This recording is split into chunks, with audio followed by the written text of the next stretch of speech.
আসসালামু আলাইকুম। শুরুতেই জানিয়ে দিচ্ছি আজকের সংবাদ শিরোনাম। হত্যাকাণ্ড বন্ধের আশ্বাস পেয়ে ইরান নিয়ে সুর নরম করলেন ট্রাম্প। 24 ঘন্টার মধ্যে ইরানে অভিযান চালাবে যুক্তরাষ্ট্র। সহজ পথে নয়তো কঠিন পথে গ্রিনল্যান্ডের নিয়ন্ত্রণ নিতে চান ট্রাম্প। হত্যাকাণ্ড বন্ধের আশ্বাস পেয়ে ইরান নিয়ে সুর নরম করলেন ট্রাম্প। যুক্তরাষ্ট্রের প্রেসিডেন্ট ডোনাল্ড ট্রাম্প জানিয়েছেন যে ইরানে বিক্ষোভকারীদের হত্যাকাণ্ড ও পরিকল্পিত ফাঁসি স্থগিত হওয়ার আশ্বাস তিনি পেয়েছেন, যা তেহরান নিয়ে তার আগের কঠোর অবস্থান থেকে কিছুটা সরে আসার ইঙ্গিত দেয়। ইরানের পররাষ্ট্রমন্ত্রী আব্বাস আরাঘচিও বিক্ষোভীদের ফাঁসি দেওয়ার পরিকল্পনা অস্বীকার করে পরিস্থিতি সরকারের নিয়ন্ত্রণে রয়েছে বলে দাবি করেছেন। যদিও ট্রাম্প সামরিক পদক্ষেপের সম্ভাবনা পুরোপুরি নাকচ করেননি, তবে বিশ্লেষকরা মনে করছেন তিনি বড় কোনো যুদ্ধে জড়াতে অনীহা থেকে মুখ রক্ষার পথ খুঁজছেন। এদিকে সম্ভাব্য সংঘাতের আশঙ্কায় কাতার থেকে কিছু মার্কিন কর্মী সরিয়ে নেওয়া হয়েছে এবং ইরানও যে কোনো হামলার পাল্টা জবাব দিতে তাদের বিপ্লবী গার্ড বাহিনীকে প্রস্তুত রেখেছে। মানবাধিকার সংস্থাগুলোর মতে ইরানে ব্যাপক প্রাণহানি ও ইন্টারনেট ব্ল্যাকআউট চললেও তেহরান এসব মৃত্যুর জন্য সশস্ত্র গোষ্ঠীদের দায়ী করছে, যা দুই দেশের মধ্যে এক ধরনের স্নায়ুযুদ্ধ ও চরম অনিশ্চয়তা বজায় রেখেছে। 24 ঘন্টার মধ্যে ইরানে অভিযান চালাবে যুক্তরাষ্ট্র। ইরান ও যুক্তরাষ্ট্রের মধ্যে চরম উত্তেজনা ছড়িয়ে পড়ার প্রেক্ষাপটে মধ্যপ্রাচ্যের বেশ কয়েকটি সামরিক ঘাঁটি থেকে মার্কিন কর্মীদের সরিয়ে নেওয়া শুরু করেছে ওয়াশিংটন। তেহরান হুঁশিয়ারি দিয়েছে যে ইরানের অভ্যন্তরে হামলা হলে পাল্টা জবাব হিসেবে প্রতিবেশী দেশগুলোতে অবস্থিত মার্কিন ঘাঁটিগুলোকে লক্ষ্যবস্তু করা হবে, যার পরপরই সতর্কতামূলক ব্যবস্থা হিসেবে এই পদক্ষেপ নেওয়া হয়েছে। ইউরোপীয় ও ইসরায়েলি কর্মকর্তাদের মতে আগামী 24 ঘন্টার মধ্যে ইরানে মার্কিন সামরিক হস্তক্ষেপের সম্ভাবনা রয়েছে এবং প্রেসিডেন্ট ট্রাম্প ইতিমধ্যে এই সিদ্ধান্ত নিয়েছেন বলে গুঞ্জন উঠেছে।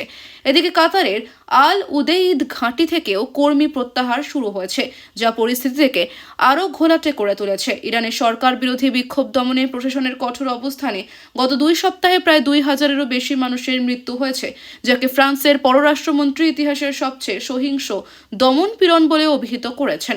ইরান সরকার এই অস্থিরতার জন্য যুক্তরাষ্ট্র ও ইসরায়েলকে দায়ী করলে ওয়াশিংটন বিক্ষোভকারীদের ওপর নির্যাতন বন্ধের দাবি জানিয়ে আসছে। একদিকে মার্কিন ঘাঁটি থেকে কর্মী প্রত্যাহার এবং অন্যদিকে সম্ভাব্য সামরিক হামলার গুঞ্জন, সব মিলিয়ে মধ্যপ্রাচ্য এখন এক চরম অনিশ্চয়তা ও অগ্নিগর্ভ পরিস্থিতির মুখোমুখি দাঁড়িয়ে আছে। সহজ পথে নয়তো কঠিন পথে গ্রিনল্যান্ডের নিয়ন্ত্রণ নিতে চান ট্রাম্প।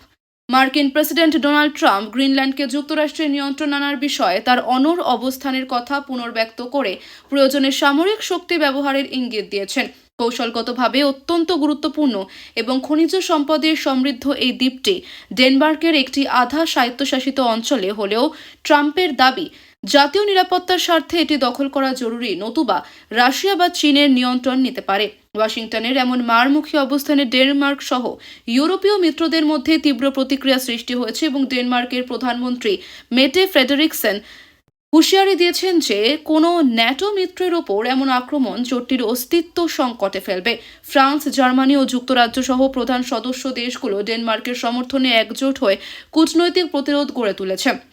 যদিও মার্কিন প্রশাসন দাবি করছে তারা গ্রিনল্যান্ডকে কিনতে চায়, কিন্তু ট্রাম্পের সহজ বা কঠিন পথ অবলম্বনের হুমকিতে ইউরোপীয় দেশগুলো আর ওয়াশিংটনের ওপর ভরসা রাখতে পারছে না।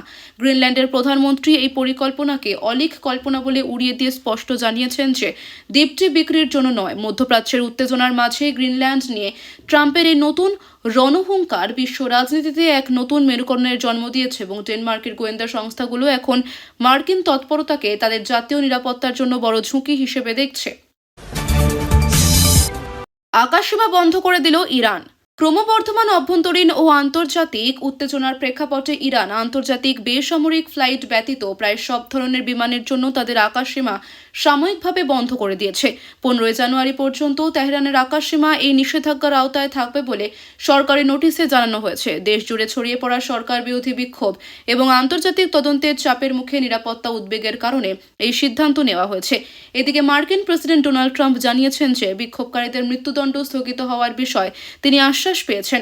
তবে পুনরায় দণ্ড কার্যকর হলে ওয়াশিংটন অত্যন্ত কঠোর ব্যবস্থা নেবে বলে হুঁশিয়ারি দিয়েছেন। একই সাথে G7 দেশগুলো বিক্ষোভকারীদের ওপর সহিংসতার নিন্দা জানিয়ে ইরানকে মানবাধিকার রক্ষার আহ্বান জানিয়েছে।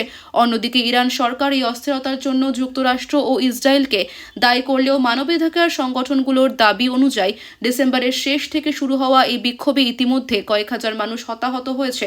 সব মিলিয়ে বিমান চলাচল স্থগিত হওয়া এবং আন্তর্জাতিক কঠোর অবস্থানের ফলে ইরানের পরিস্থিতি এখন চরম উত্তেজনাকর পর্যায়ে রয়েছে।